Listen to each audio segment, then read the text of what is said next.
Hello, everybody. Welcome to the Buckeye Weekly Podcast. I am Tony Gerdeman here, as always, with Tom Orr. Tom, how's it going? Tony, it's wonderful. It's Monday. We're doing the show a day early so that we can get things out to the listeners a little bit earlier and make everyone's week just a little bit better. I was still planning to release this on Tuesday, though. Oh, well, I'm doing my part. I don't know. I don't know if you're going to keep the listeners from getting it a day early, but I'm doing my part, certainly. Well, I could, okay, I'll release this Monday then. I mean, as someone who does a podcast and releases it the night before, literally every day, Yeah. I'm not big on making people wait for stuff and letting it get outdated. So Okay. get it out there. Yeah, get it out Let there. the people enjoy. Because if we wait until Tuesday to release this, something will have happened. Absolutely. Yeah, absolutely. They will have canceled the football season, or they will have switched to Canadian football rules, or something like. And then we've got to do a whole podcast explaining the Rouge to people. So, well, that'll be our Thursday show. That's enjoy Australia. This one for now. The Rouge is also Canadian football. Of course, it's 1 point. Come on, do you not watch CFL during the summer like a good American? Oh, no, shameful. No, I'm too busy watching Blue Bloods. Who are we, the Rough Riders? Who are we going to beat? The Rough Riders. So yeah, today is Monday. We talked to Ryan Day today. Tuesday is pro day around 1:00. So that's why we wanted to get this done out of the way, because really don't have a lot of time on Tuesday to do this. And so Ryan Day talked for about 30 minutes today, answering a number of questions. ESPN was even on the Zoom call, so it was a big day. I always get nervous, like, oh, don't ask a stupid question when ESPN's watching. And because ESPN has never asked a stupid question, so you've got to uphold that standard, as we all know. And I think the popular topic today was the quarterbacks. Surprisingly, Tom, Ryan Day is named a starter. Yeah, and the starter is whoever you think the starter should be. That's who's probably leading right now. Yeah, I mean, unsurprisingly, the quarterback battle, 5 practices in the spring, still a little bit wide open. They're trying to, they're basically trying to give the guys more or less equal reps and just sort of see what they figure out. I mean, this is something he talked about the last time we talked to him, which was you don't want to look at someone pre-practice in the spring and get it in your head like this guy's way ahead right now, and then have that color you're thinking later on in the spring. They're just very much trying to keep things equitable and get everyone the same number of reps, and just kind of grade things day by day and see how things go. Because I think we have said this before, but I don't anticipate them coming out of spring and saying, this is the guy who's the clear-cut starter. Everyone else, no, bad news. You're never going to play this fall. That's probably not how this is going to play out. They're also going through the process of, his analogy was, you don't just jump on a bike and never fall off. And so they're dealing with the process of skinned knees and things like that. I did ask about Kyle McCord and if his path is maybe easier than other true freshman quarterbacks, and even still he was like, obviously the answer is yes to me, Tom, because you're competing against 2 guys who have never thrown a pass. But then he's like, well, it's still early. And yes, now we've seen 5 practices, and I realize that is 1/3 of the spring, but maybe we still have more than that in the fall, and they consider all of this one process. So maybe we're like 1/8 of the way through or something like that. So you're not going to make any big statements there, but give us something. And then that was one of the follow-up questions from somebody else. They're like, well, can you just tell us anything? Can you just what are they? Can they throw the ball well? Can they do?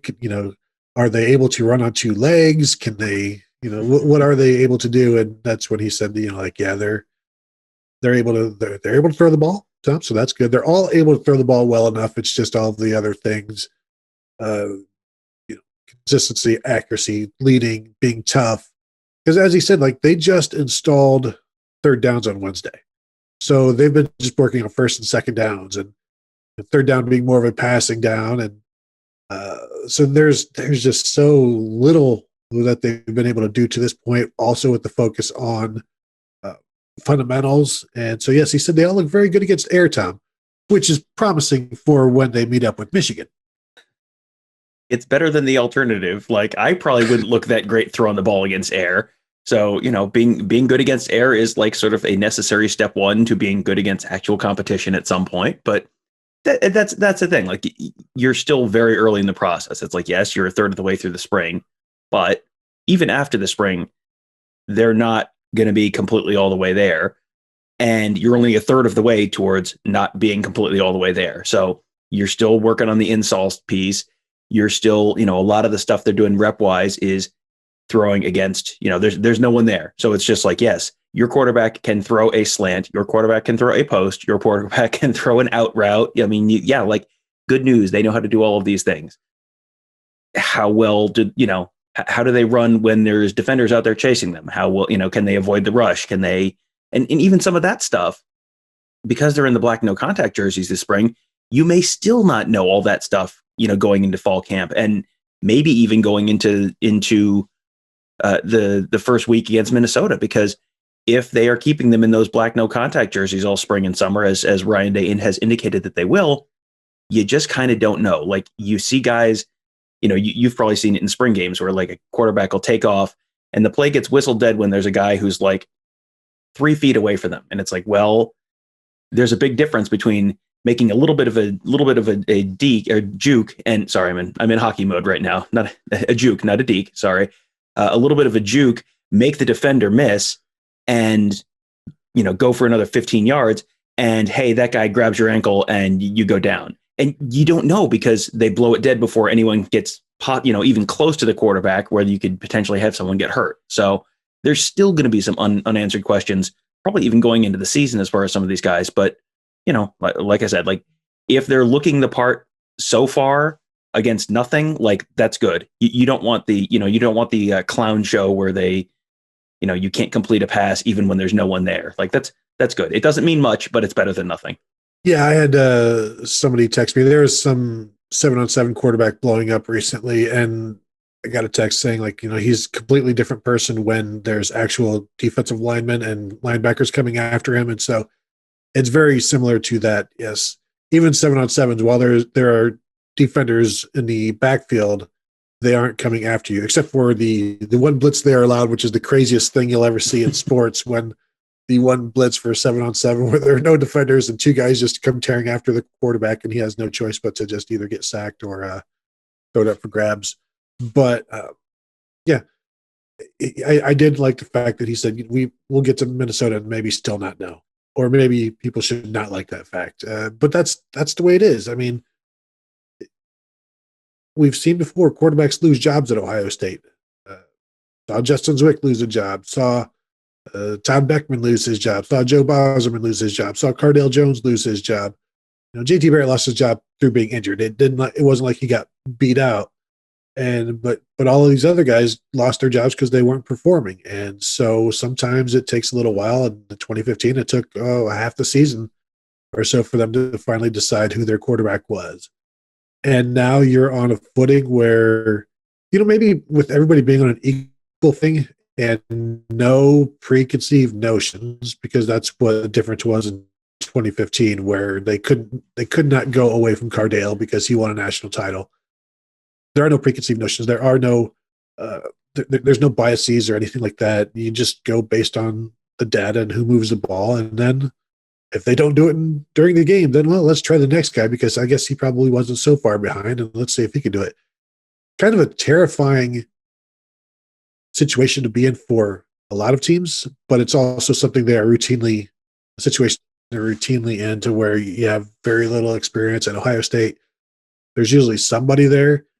Here this year, they're not, but there's few quarterback rooms as talented. So there's some, Day seems certainly more enthused than concerned. And one of the reasons I think he's enthused, and he said it, is because you're going to get a guy for 2 or 3 years. And I think he has confidence in these guys. He also has confidence in himself and his quarterback's coach. So I have not felt or heard any concern in his voice now, Tom. It is still, as we know, early. It is still early. That is big. You should write that down. That's an important part of the narrative right now. But yeah, you would rather be Ohio State right now with 3 quarterbacks who have never thrown a college pass, but all of whom have pedigrees that suggest these are players that should be able to do it at a high Power 5 level, rather than Illinois or Purdue or Maryland or whoever. You would rather be an Ohio State situation right now than one of those teams that have kind of lower ceiling prospects, I guess is a good way to look at it. who, maybe have thrown the ball before. Ohio State it's basically a numbers game. What are the odds that you have 3 quarterbacks, all of whom have come out as highly touted and as skilled and, gone through the Elite 11 process and processes like that, where, they've been held up against some of the best competition in the country and looked the part. C.J. Stroud won the Elite 11 2 years ago, right? I think. Yeah. Yeah. So, yes. Yeah. So, I mean, like, there's everything that suggests that, quarterbacks are always a little bit of a crapshoot, but it's a little bit of a numbers game where it's like, you figure, I mean, you want to say there's a 60 to 70% chance that any of these individual guys are a championship level quarterback. Maybe one of them's 80%, one of them's 50%, maybe one of them's 60%, whatever. The odds are you're going to get 1 or 2 of them that are going to develop under Ryan Day and Corey Dennis in a way that gets them to that level. And then if you have 2 guys on this roster, 2 of the 3 who develop into that kind of level prospect, you're in tremendous shape. You don't know which of them is necessarily going to be yet. And there's a lot of time and there's a lot of development, and, the first year guys, what is good for Kyle McCord, and the first year guys or the second year guys didn't necessarily have the traditional first year, didn't get the number of reps they normally would have, didn't necessarily work in the same room as Justin Fields as much as they might have during a normal year. That's good for Kyle McCord in terms of not being as far behind. It's not as great for them, but just on the whole, like, you just kind of would, if I said, like, yes or no, what would you bet one of these quarterbacks turns into at least an all Big Ten caliber quarterback? Like, without having to put a name on it, what are the odds that you would say one of these quarterbacks turns into like a first team all Big Ten caliber quarterback? Like 80%? Yeah, I think the starting quarterback at Ohio State is the odds on favorite to be the all Big Ten quarterback this year. Yeah. I don't know who.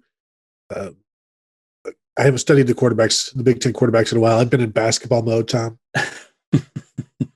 I'm coaching 8U hockey. You're watching the NCAA tournament. We're busy here, people. You can't be wasting time on football. All right.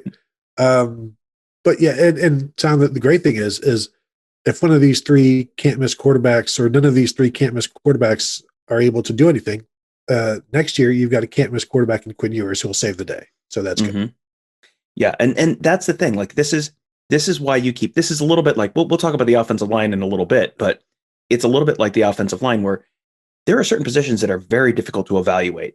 And so it's just a little bit of a numbers game. And if you're pretty good at evaluating and you stack enough of those guys, like, you're going to have it. Like, you never have a year when Wisconsin just doesn't have offensive linemen. It's like, how do they keep having 5 excellent offensive linemen every year? It's like, well, they have 15 of them, and they're smart enough to be able to identify at a 50% rate who's going to be good. And then, so you get out of your 15, you get 50%. It's like, 7, 8 guys. And then ta-da, you have 5 really good guys. Like, the prestige, we have pulled it off again. That's a little bit more like where Ryan Day is. Like, just very consistently, they're bringing in a high caliber quarterback every year. Ryan Day, Corey Dennis doing a pretty good job developing those guys. Ta-da. Every year, as you said, Ohio State's quarterback is right in the running for that Big Ten first team quarterback position. Yeah, and I would expect that to continue.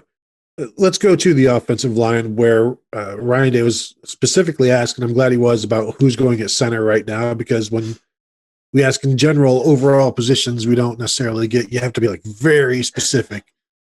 Who is at center? The guy snapping the ball. Who are the 2-3 players there at center? CENTER. Well, you got Ibrahim Diallo. Now, he was hurt a lot last year. Oh, sorry. Football, Ryan, football. Okay. Oh, we missed Kyle Young. No. So yeah, right now with Harry Miller out, recovering from some medical procedure, Matt Jones is with the 1s, Luke Whippler, the redshirt freshman, with the 2s. And then Jacob James is a redshirt freshman as well, running, looks like, with the 3s. And I know James has been there since maybe last year. Luke Whippler, we know, is brought in as the center of the future to replace future center of the future, or past center of the future, Harry Miller. And this is, like Matt Jones said, Matt Jones has done a really nice job. He hasn't been there since maybe his freshman year. He's a 4th-year junior now but he was the number 3 center in the nation, I believe. Luke Whippler was the number 2 center in the nation. Harry Miller was the number 2 center in the nation.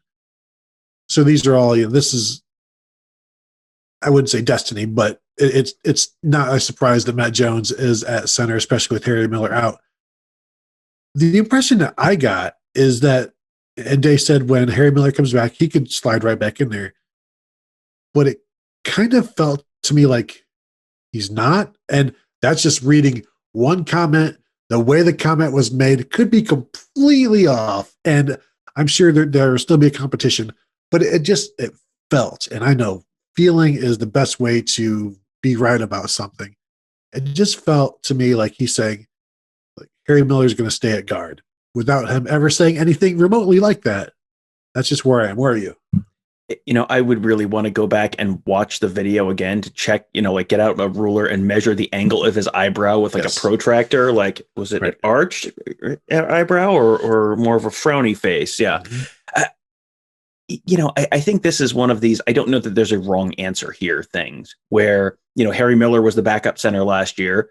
We saw him against Michigan State when the offensive line kind of got thrown into flux and they had to throw him in there. And he had one, the first drive or two is all anyone remembers from that game when it was probably a little bit of nerves and a little bit of, trying to be in charge of an offensive line with 3 new starters on the road against a pretty good defense. Like that was, and oh, by the way, I think they hung 50 points in that game. So it worked out okay. So, I think people probably are looking back at that and like remembering the one thing. And it's like, well, he was bad last year. It's like, no, he was fine. He wasn't outstanding, but he was fine. He graded out a champion, I think, in that game. And no, he was the only one who didn't grade out a champion in that game, but he graded out a champion at least as often as not last season playing left guard. So this is another one of these things where, like the quarterbacks, I mean, you mentioned 2 guys who are the number 2 center in their class, 1 guy who's the number 3 center in their class. Like, you have to have a center. And if you don't have a center, like you're in a major problem. Like you have seen what teams that, everyone has seen the team where the center keeps heaving it over the quarterback's head. And it's like, well, that'll short circuit a drive real quickly.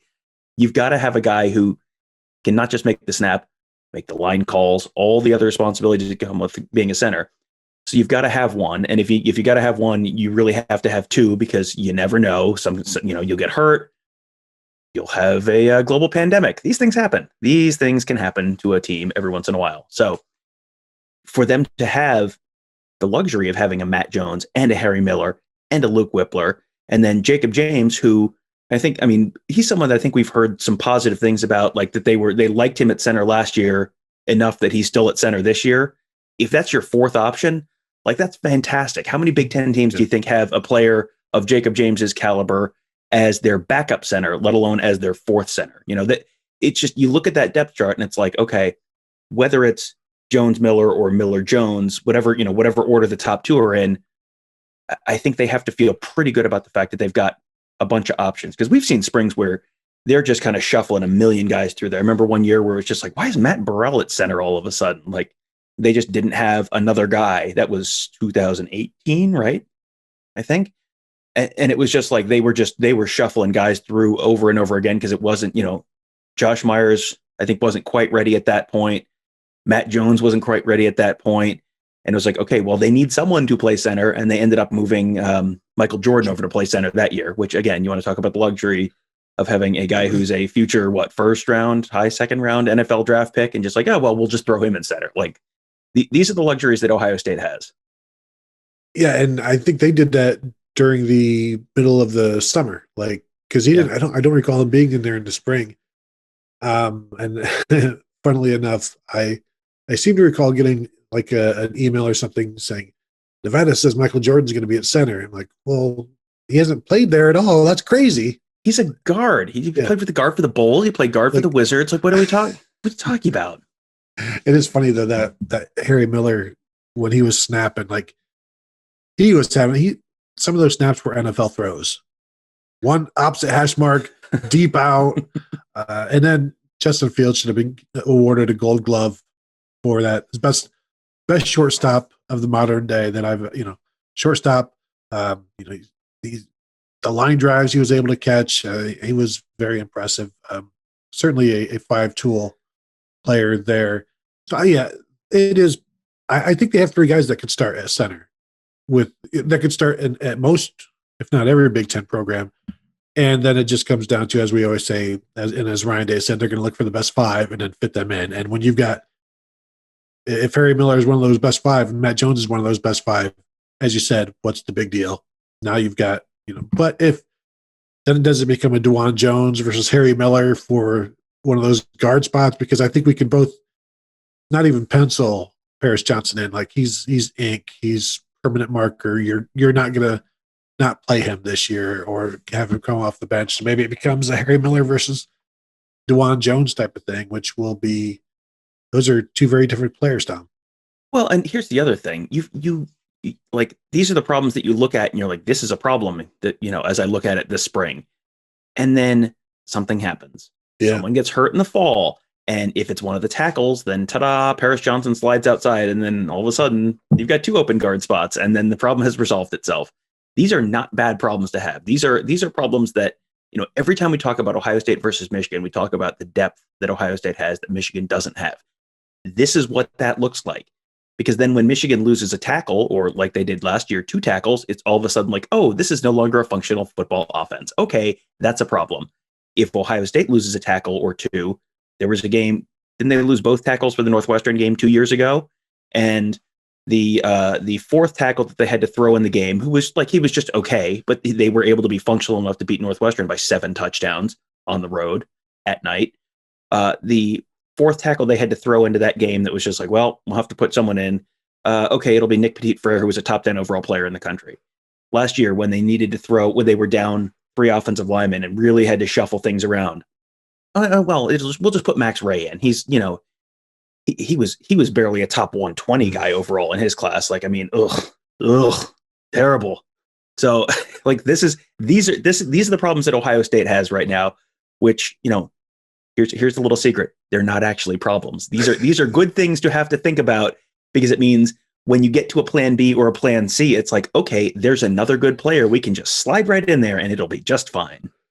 Yeah, and Michigan, Andrew Vestardis, I think, was center or guard starting or coming off the bench, as first or second guy. And Ohio State, as you said, have 4 scholarship guys that they could turn to before they would ever have to, and maybe even more, because they have other guys snapping as well. So it's certainly a tale of 2 programs. So let's go to the defensive side of the ball, where a couple of young defensive backs were mentioned.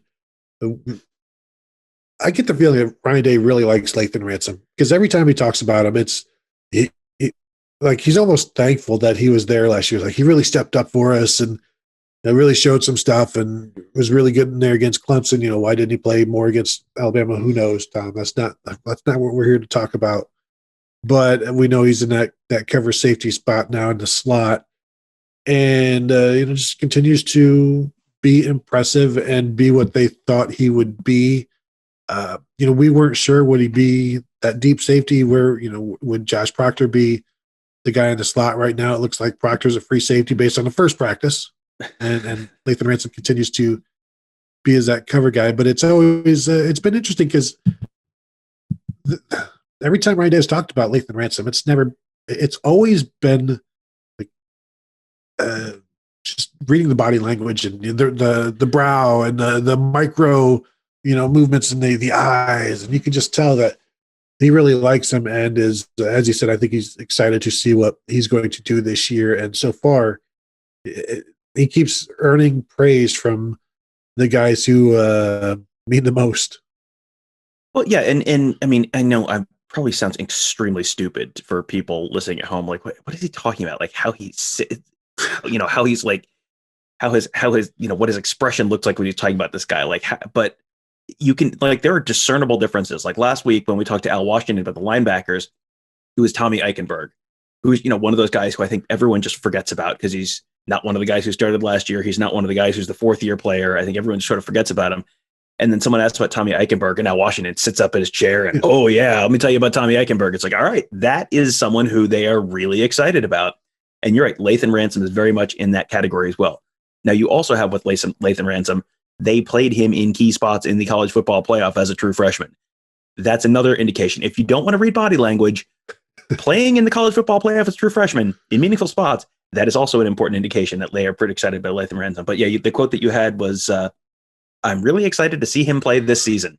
Like, yep. And like sometimes it's just like, yeah, people are just, people say lots of things. Like sometimes you'll have those. That was like, no, Ryan Day is really excited to see Lathan Ransom play this season because that was a position, the whole defensive backfield last year. I don't want to speak out of school here, but the whole defensive backfield last year was kind of a mess for periods of time. So if he feels like not only is there a solution there to one of their big issues from last year, but as we talked about with the quarterbacks, it's not a one-year solution. This is someone who has at least two seasons before he could declare for the NFL draft. You have potentially solved a major issue for 2 seasons. Like, yeah, I would be excited too. Yeah, and it's not just stuffing a rag in a gas tank because you don't have a cap. It's like he might actually be a cap, and so and also like not a fire hazard. Turn Lathan Ransom twice until he clicks, and then because you don't want your check engine light coming on. No, sir. The other guy, Legend Cavazos, was asked about, so that's why he was mentioned. But they said he's done some good things early, but they need consistency. He flashes, which is good, but the quote is he needs to do it all the time and continually get better in those areas. And they're getting plenty of opportunities because we know there's not a lot of cornerbacks on this roster right now, and there are a ton of receivers and a ton of quarterbacks. So I don't imagine they get many off reps. They don't get much rest, which is great for them. And it's on the other area that of benefit for them is kind of going to get some decent guys. Yeah. Who was it last week that tipped us off? Oh, it was Dallas Gant, I believe, who tipped us off about Chris Olave. Yes. Turns out he's pretty good. Yeah. But no, this is the thing. Like we can get into the language of spring. They talk about guys flashing. And here's what that means when someone has flashed. It means there have been plays or two when it's like, okay, that talent is in there. This is a guy who can do this at this level. Now, can you turn those flashes into like an extended, like it always looks this bright. Like it's not just like a camera flash going off. It's just the like blinding spotlight of talent. Like that's what you want. You want the light. You don't want the flash. You want the light just on all the time. And if the talent is in there, then it's just a matter of developing, getting it.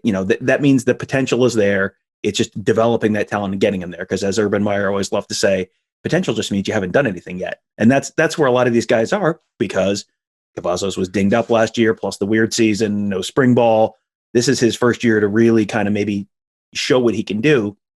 You'll take flashes at this point because if those flashes get longer and it's not just one play, it's okay. Now it's happening more and more and more, and the dark spots between the flashes get shorter and shorter.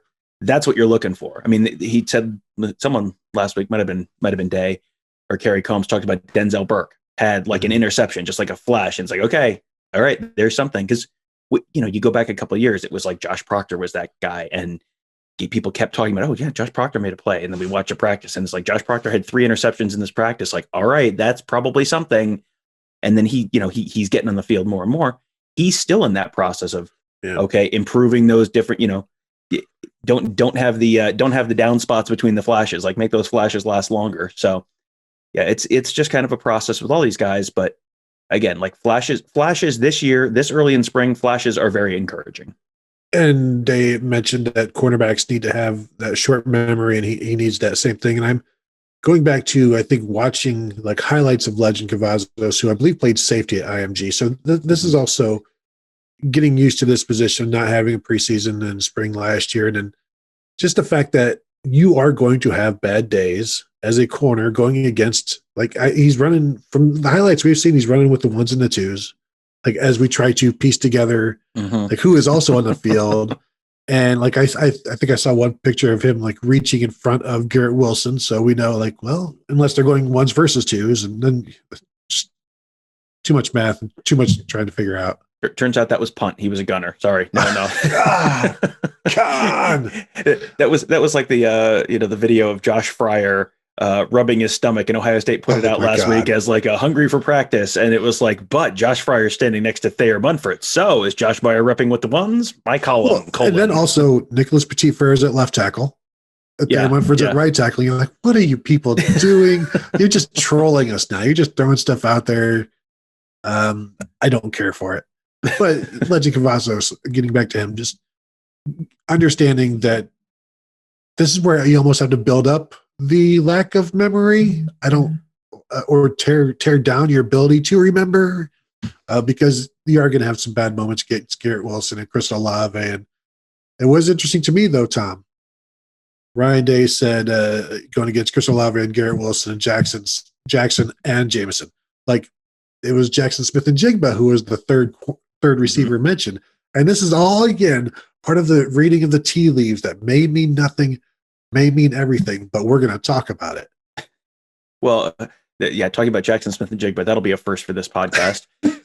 Yeah, I mean, I don't think that did not strike me as a huge surprise, because he was someone who, I mean, again, was playing in the national championship game, like literally getting major reps in the national championship game. That suggests to me that they probably think he's a pretty decent football player, and probably will play some kind of a role this fall. So, and is, probably was the next guy in line for one of those three starting spots. If Chris Olave had gone, that would have certainly been my expectation. So, yeah, you've got so much talent in that wide receiver room that, even if you're going against the twos, you're probably still going against better talent than 9-10 of the Big Ten schools have, and at, anywhere on their wide receiver depth chart. So you're getting, I feel like these guys are going to go through spring camp and fall camp in the defensive backfield, and it's going to be like you were swinging a weighted bat all spring and all summer, and then, you take the donut off against Minnesota, and it's like, oh, Rashad Bateman's gone. Like, what?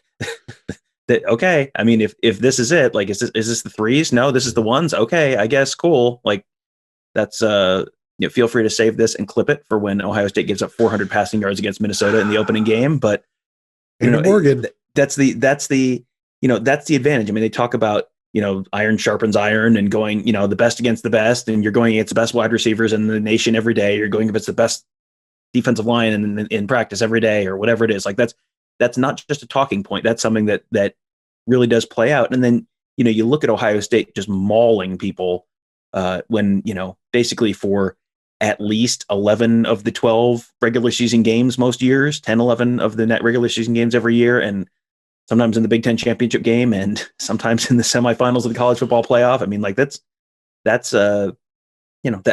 indicative of the talent level that they have on the team, and the talent level they're practicing against. And then, I mean, how many times have we heard guys say, like, games are the easiest part of their week? Well, and look at what playing in the Big Ten did for Ohio State in the tournament, basketball. I mean, and look what it did for everybody in the Big Ten. Mm-hmm. It's like a weighted bat, mm-hmm. and then you hit yourself with that bat on your head, and another team's beat you. But we don't need to talk about basketball right now. Let's go off the field entirely, or off the court, and let's talk about name, image, and likeness, because that was the first thing that Ryan Day was asked about today. Clay Hall from Channel 6 here in Columbus asked, where are you guys on it? What's going on? Have you had talks about it? And Day said they've had a lot of talk about it. His quote was, I think there's uncertainty right now regarding where everything lands to be able to plan too much for it, because like out in California, it's completely wide open on what that law would be in terms of what players could do. And so there's like some wide open possibilities, some more restrictive possibilities, and then there's some things in between. And so we've talked about this in the past, where it has to become eventually like a federal thing or NCAA thing, where there's like one flat rule, and then you can begin to prepare for it. Because I mean, imagine like if, like, I think Gene Smith even said back in October of 2019, like, if there are different states with different rules, they won't play those states. Like, if California has a different rule, we're not going to play those guys. And so it would be best to have, of course, all playing under the same umbrella, whatever that umbrella is and however big that umbrella is. But they do have, I mean, things in the works. As you said, there's these guys at Ohio State get a ton of exposure. They have a ton of social media interaction, and the poll there is unbelievable. So there's so many opportunities for the players. So yes, they're going to be big players in it, but they just don't know the size of the field yet. Right. And no one knows. This is not just an Ohio State thing. This is because, yes, there are different laws that say different things. They're also going to go into effect at different times. Florida's is the first one that's supposed to go into effect. I think it's July 1st is when that goes into effect. It's sometime this summer. And so if you get to July 1st and no one has done anything before then, players in Florida will be able to capitalize on the name, image, and likeness rights, and players in the other 49 states won't. Like, that's probably not going to be a sustainable model for the NCAA moving forward. California has a law that's passed, but it doesn't go into effect until I believe 2023. But they're trying to move that up now, so maybe it'll go into effect later this year or the end of the year, something like that.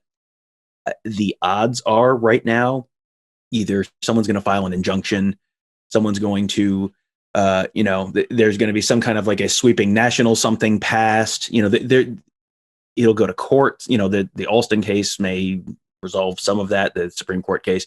I did a episode of the Morning Scoop on this about a month ago, maybe. You can go back and listen to that if you want to hear Dan Lust from who was a sports attorney talk about that. He had a lot more insight than I'm providing right now. Speaking off memory from a conversation a month ago, but yeah, it is. We're going to talk about this again in a minute with another topic, but with the opening up of recruiting. But it's like everyone sort of has a vague idea how it's going to go, but they don't know the specifics yet. And until you get the specifics, it's like, well, what can we do? What can't we do? Can everyone do the same thing? What is that going to look like? What kind of restrictions are there going to be? Ohio State is poised to really capitalize on this just based on the fan base, based on the size of the market, based on the fact that they are the only Power 5 school in the state of Ohio, which is a pretty big state, which takes football pretty seriously. I mean, all the reasons that Ohio State has, gets real good TV numbers are all the reasons that all Ohio State players are probably pretty well poised to capitalize on name, image, and likeness when it comes through. But they don't know yet. And there are a ton of moving parts right now with all of this in terms of courts, legislatures, the NCAA. Like, there are so many moving parts, and it feels a little bit like there's going to kind of be a race to the finish line to like who can get something sustainable and that will hold up in court through past and ready to go before anyone else does, and that'll be the model that ends up going through. It's really going to be game changing, or just, I don't know, game changing, just a whole new part of the administrative aspect for every school, where do the schools then almost become brokerages with, like, they just have connections with all these different companies, and the companies are like, okay, we'd like this player, this player, this player, this player, this player to endorse or to sign to, take our money and for their name, image, and likeness. And it's just like placing orders, and then Ohio State grants them, and then here's your money. And while Ohio State the money doesn't come from Ohio State, they are handling it and just passing it to the players and just making it as easy as possible for players and easy as possible for companies to exchange goods and services. And the better organized it'll be. And I think we know that, like, Mark Pantoni, it's just going to be another aspect of maybe his department, which just continues to grow. And it'll be interesting to just see how streamlined it gets, because you don't want your players going out and, sorry, I was late for practice. I was at a car dealership in Reynoldsburg, and traffic 270. You know how it goes. It's a long way, and so to avoid your players going out and trying to secure all of these deals, you just have, like, Ohio State is the intermediary, and, like, it's just, like I said, it's just like placing orders on Amazon. Ooh, I'll take a CJ Stroud for my mattress factory. Place one of those, and then CJ Stroud is like, hey, CJ, do you want to tout this mattress factory for, say, $1,500? It's like, well, I'm not doing anything right now. Sure. And then that's how it is. It's just it's all handled on the phone, and it's I hope people take these endorsements seriously and buy the products that their favorite athletes are selling them. It would be pretty irresponsible not to, if you ask me.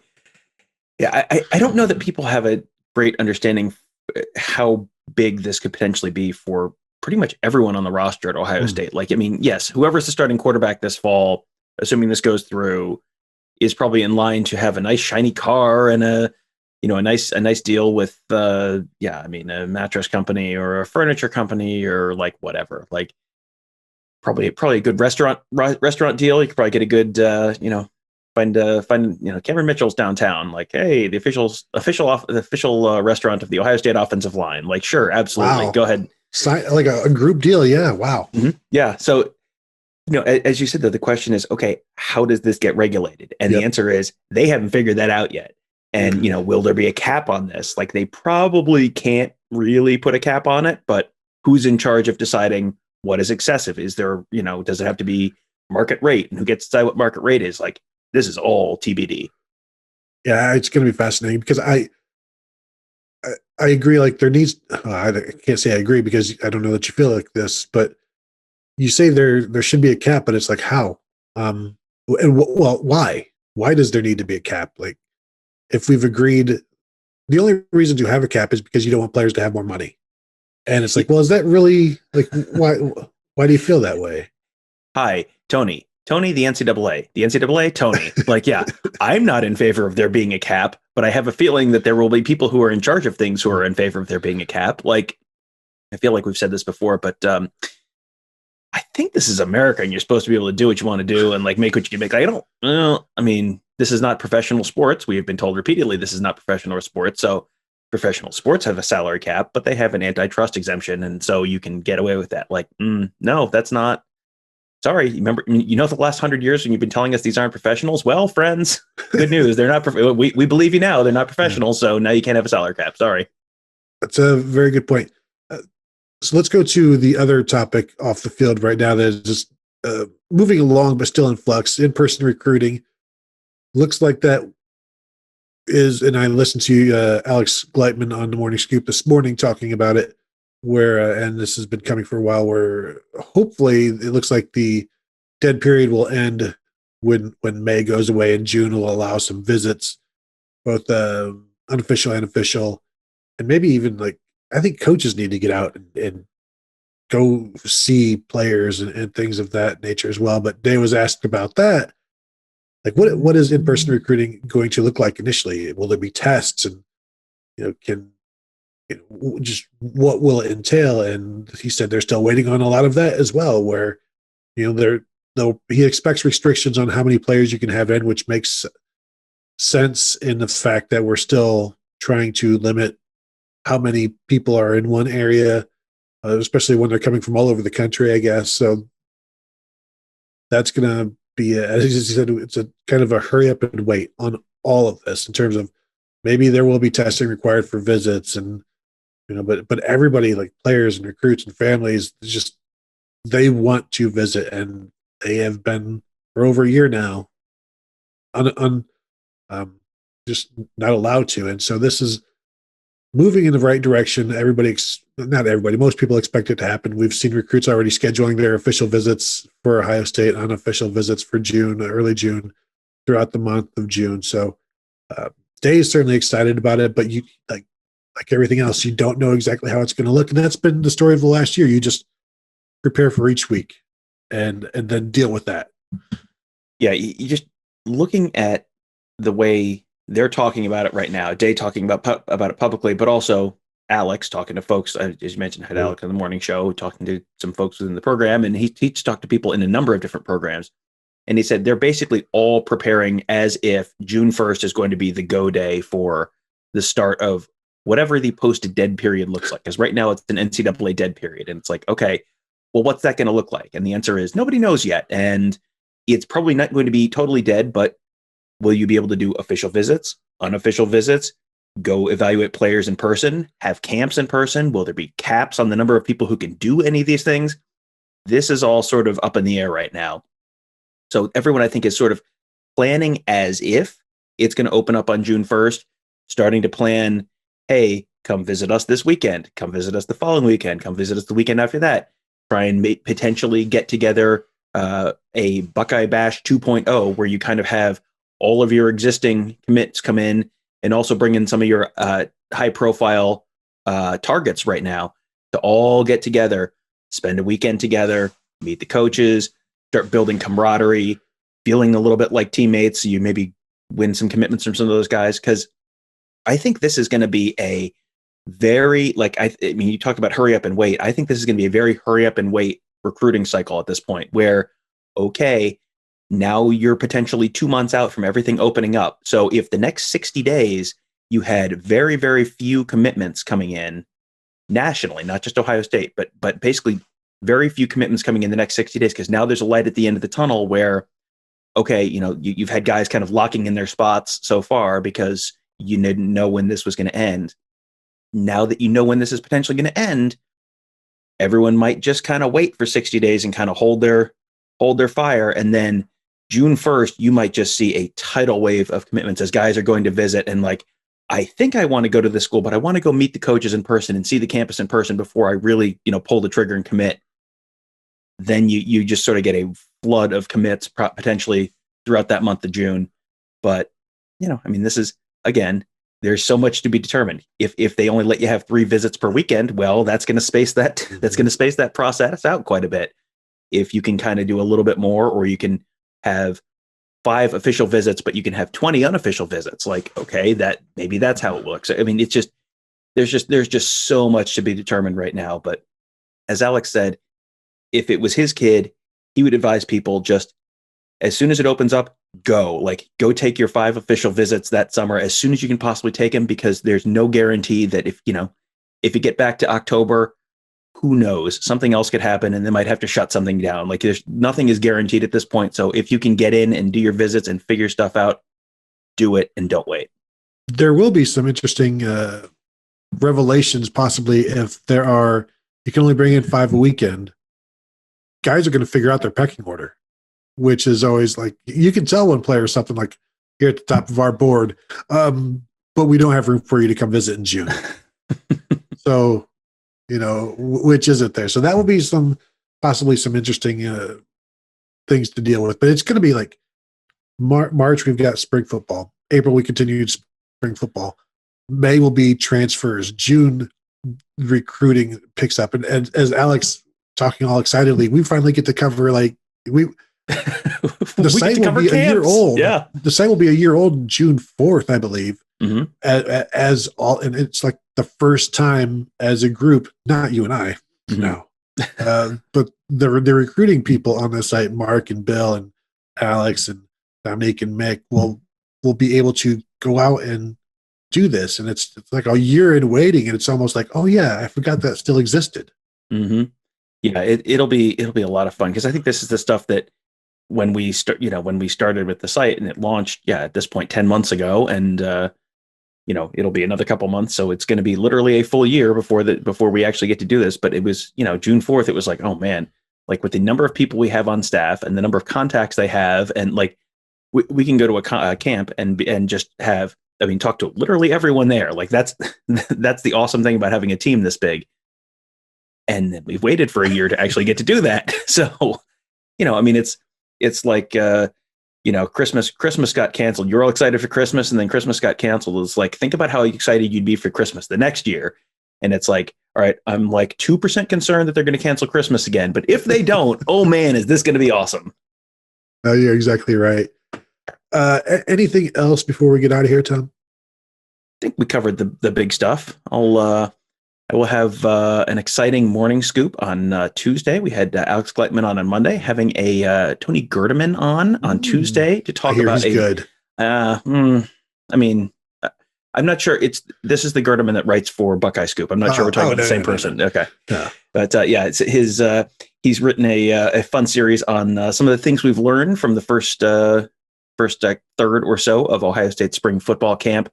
So we're going to be talking about, what have we learned about the Ohio State offense in the first third of spring football camp? That'll be the topic of Tuesday's morning show, so that you'll have that to look forward to as well. Right, sounds good. I look forward to it. I can't wait to listen to it.